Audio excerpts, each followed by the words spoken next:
আসসালামু আলাইকুম বন্ধুরা, আমাদের নিজেদের ঘেরের মাছ এখনই ঝেড়ে আনলাম।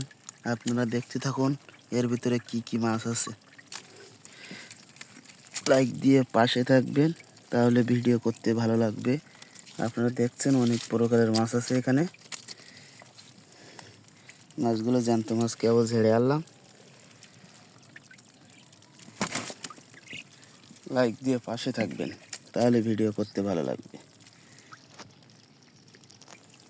ধন্যবাদ। ভিডিওটা শেষ পর্যন্ত দেখার জন্য ধন্যবাদ।